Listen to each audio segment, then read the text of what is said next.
r/NoSleep. Posted by you/Holla Baby Mama. He just wanted to talk. Sexual violence. So it's like 3 AM when my phone rang, pulling me out of a dreamless sleep. "Hello," I said, my voice cracking a little. "Katie?" A familiar text and drawl came over the phone, but I couldn't quite place it. "Yeah?" I replied. "It's Davis." I took my phone away from my face to look at it. The number was restricted. Davis? The fuck? Davis was my ex-boyfriend, who I hadn't spoken to in 5 years. The relationship we had was pretty intense. We had met in an online chat room, hit it off, and soon it turned into exchanging phone numbers. He lived about 6 hours away from me, the time, but we would drive up back and forth to see each other. For a little over a year we would book a cheap hotel a couple weekend a month and screw like rabbits. Most of our relationship was over the phone or texts. He was amazing, smart and sexy as hell, and we were totally batshit crazy for each other, or so I thought. He called my one night, broke up with me, and then ghosted me. So him calling my cell after 5 years of no contact was pretty fucking confusing. Hey darling, ugh, I used to love it when he called me that. Not anymore. What the fuck, Davis? It's 3 in the morning. Are you drunk or something? I didn't attempt to hide the anger in my voice. Yeah, I know. I just wanted to let you know I was coming to see you. I didn't want to freak you out by just showing up. I don't think I want to see you, Davis. It wasn't exactly a lie. I missed the ever-loving Jesus out of him. I loved him with the very depth of my soul. But this bastard had torn my heart to pieces and then completely ignored my existence for 5 damn years. Now he wants to see me? Oh hell no. I think it's best if you just stay away. I can't, Katie. I need to see you. The seriousness in his voice was a little unnerving. Why do I can meet you tomorrow night? That place you liked so much, with the fancy ass coffee? I could little hear the smile in his voice. Eyelines even by you, one doll. Damn it. Say no, Katie. Who the hell does he think he is? He can't just call you out of the blue and lay that cowboy shit on you and you just give in to whatever he. Okay, I can do 8. Is that okay? Fuck me. Thank you, he said simply and hung up. I spent most of the next day cursing myself for agreeing to meet up with Davis. I didn't have a phone number to try and call to cancel, however, and I didn't want to be rude and just not show up.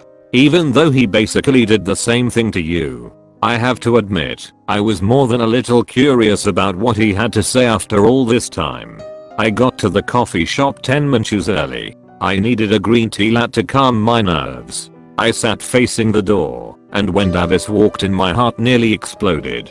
He looked almost exactly like I remembered him. He was wearing an old ball cap, hiding his sandy blonde curls. He walked with a swagger, like he owed the fucking room, moving with purpose and grace. Our eyes met, and stayed locked, until he was standing next to me. His eyes, still the brightest, most pure shade of blue I had ever seen. Over the years I had thought of that moment. I had a million things to say to him, but I could barely breathe. "Hey, kiddo," he said with a sideways grin. I felt my face get hot, and nodded like an idiot. He sat in the seat across from me and folded his hand on the table. The waitress came by and asked me if I needed anything. When I said no, I'm good, she walked off. Oh, I'm sorry, did you want something? I can call her back. I'm a dumbass. Nah, no worries. He smiled at me again. I noticed it didn't quite reach the gorgeous eyes of his. Those pools of clear ocean were filled with sadness. I reached out instinctively and placed my hand over his. He looked down at our hands on the table and I saw his jaw clench. We stayed that way a while, my hands on his. Finally he broke the silence and the connection without hands. I'm only here until sunup, Katie. I just needed to see you, he said. It has been way too long. I should have been here long before now. Davis, we don't have to talk about this here, I said. The topic of us made me feel really uncomfortable. It was a long time ago. I mean, we are different now, right? I finally moved out of my mum's place, and I really close to getting my bachelor's, and Katie, Davis had a pained look on his face. I don't want to pretend that none of it ever happened. That's not what I'm here for. Then why are you here? I said. My heart was thumping in my throat. You're a long way from home to be dropping in on old flames for booty calls. He looked at me with his brow furrowed and his lips tight. That came out shittier than I wanted it to. I bit my lower lip. I didn't even know why I was apologizing. Why would I be nice to him? This fucked had broke my heart. I was pretty messed up for a long time, and just when I get myself to a good place, here he fucking is. Katie, his hand twitched into the direction of mine, as if he was going to hold it, and then changed his mind. I could tell you I was sorry a million times, but it would never make up for the fucked up way it ended. I have to set it right.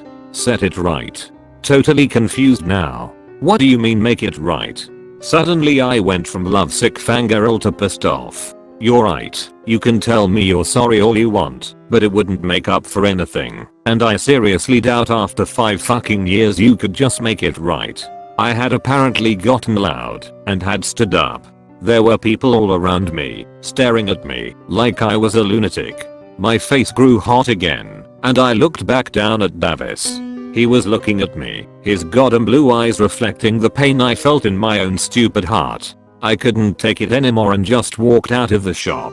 I started walking back to my apartment. It wasn't far. I was forcing back tears and called myself a fool for letting him get to me. Suddenly I felt someone grab my arm and drag me backwards. I turned to see who had just assaulted me, and from the direction I was headed a sudden whoosh flew by as a red sports car, obviously speeding, ran a red light.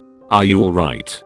Davis had a hold of my arm and the look on his face was pure terror and worry. I looked at him and then my arm for a second before I shrugged him off. Thanks, are you following me? I lifted an eyebrow. I still need to talk to you. About what? He looked at me dumbly, then stared at his shoes. I'm going to need to stay at your place. What? I narrowed my eyes at him. The hell you do? I turned and started walking home again. What a total jerk. What the hell did I ever see in him? Katie please, I can explain. Oh. I wheeled back to him. Explain the non-contact for 5 fucking years. Explain that now you show up and say you need to stay at my place. I don't know where the hell you got the idea that I would just open my fucking legs to you after you tore my soul out of my chest, but you are not. Baby, I know you're mad, and I don't blame you, but please I just need to stay, just for the night. I'm not here to just have sex with you, or some shit like that. He looked desperate, which just made me madder. Go fuck yourself, Davis. With that I turned and ran. I ran to my building, and walked the 2 floors to my apartment door. I bounded into my apartment, and slammed my door. I dropped to the floor, my back sliding down the wall beside me, and wept. When I finally got my ass off the floor, I stripped and got into my PJs. I just wanted to go to bed. When I laid my head down, I must have fallen straight to sleep. Once again, I was awakened by my phone ringing. I fumbled in the dark to answer. Hello. Katie, listen to me very carefully. Davis drawled through the phone. Davis, I'm really not in the fucking mood T. Just then, a loud crash came from my kitchen. I yelped and covered my mouth. Katie, he's in the house. Get to the bathroom and lock the door. Do you hear me? Now. I got up and ran into my connected bathroom. I locked the door behind me and whispered frantically into the phone. Davis, what the fuck is going on? He's coming for you. Who the fuck is coming for me? I heard loud footsteps stomping around my apartment. I heard several thumps and crashes too. Whoever was in the apartment was trashing the place. Is someone robbing me? No. That's not why he's here. Davis, what the fuck is going on? Fear vibrated in my throat as I spoke. The stomping was moving down the hall now. I could hear my bedroom door open. Oh my god, he's in my room. Katie, you got to let me in. Davis said. What? Let him in? Was Davis out there? Was he the one in my bedroom? What do you want from me, Davis? I asked shakily. I want to help you, but I can't unless you let me in, he said flatly. Just then the bathroom door was rocked and a loud grunt from the other side. Katie, baby, please for fuck's sake just let me in. Please stop, Davis. I begged. Please, I'm sorry if I made you mad. I'm sorry. Please stop. Honey, he was nearly sobbing now. Katie, please, let me in. The door swung off its hinges and Katie screamed. The intruder grabbed her by the hair and dragged her out of the bedroom.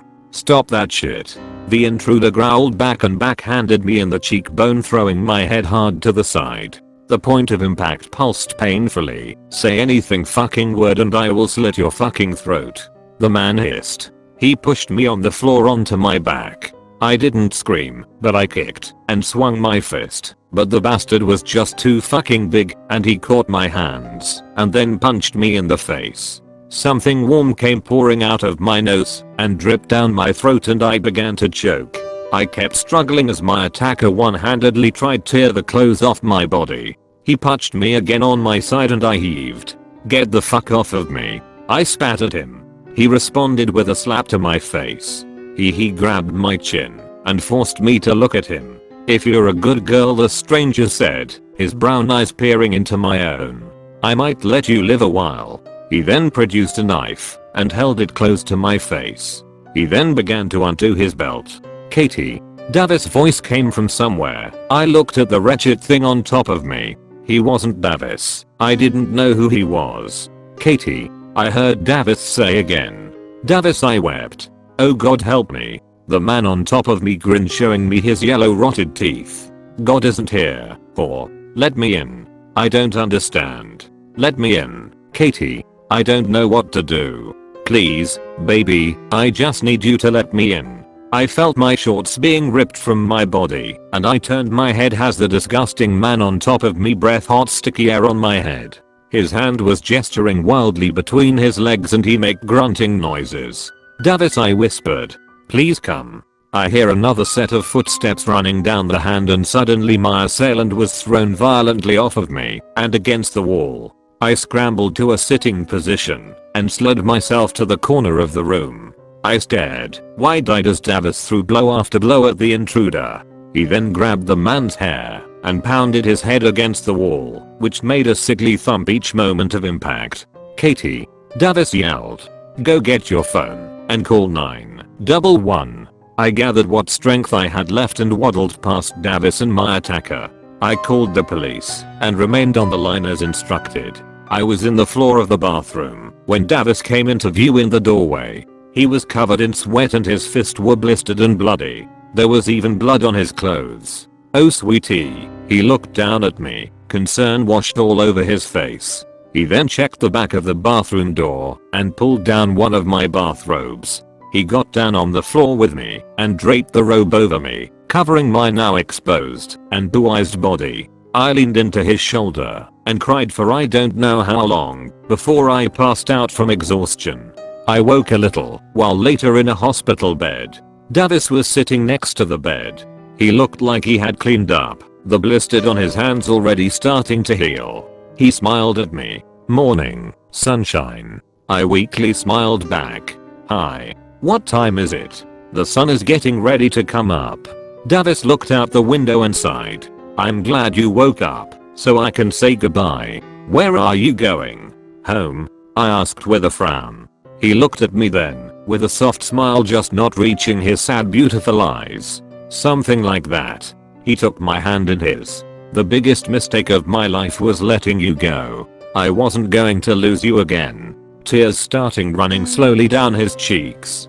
Are you crying? I asked, squeezing his hand. Yeah, he chuckled. You going to tell anybody? I smiled and told him I wouldn't. Are you going to come back? I asked hopefully. He looked at me, the sadness in his eyes deepening.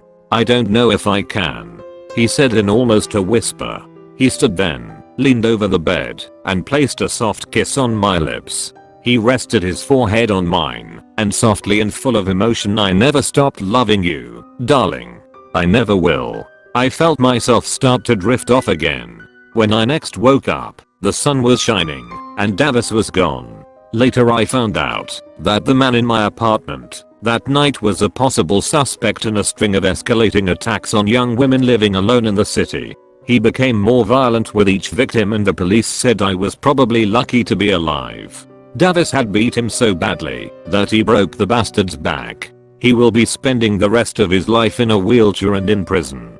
Davis had disappeared again, so he was never questioned by the police. I'm pretty sure considering the person Davis paralyzed from the waist down was a serial killer in the making. I don't think they cared about Davis' method of detainment. This morning, I found an envelope sitting on my kitchen counter. I was a little freaked out about the possibility of someone, again, being in my apartment without my knowledge. I carefully opened the envelope and inside was a news clipping telling the story of a brutal murder, where a young man was attacked by a suspected wild animal while walking home after a few drinks at some bar. His body had been mangled. His throat looked as though it had been bitten. Also in the envelope was an obituary. My knees threatened to give out on me as I read the name of the deceased.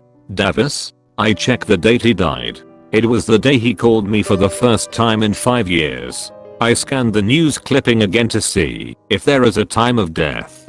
The young man was attacked at approximately 2:30 to 2:45 in the morning. There was a note in the envelope too.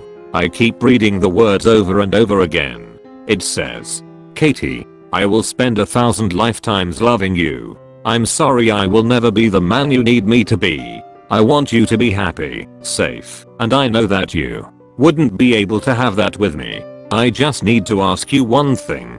The next time you see or hear from me, don't let me in. Davis.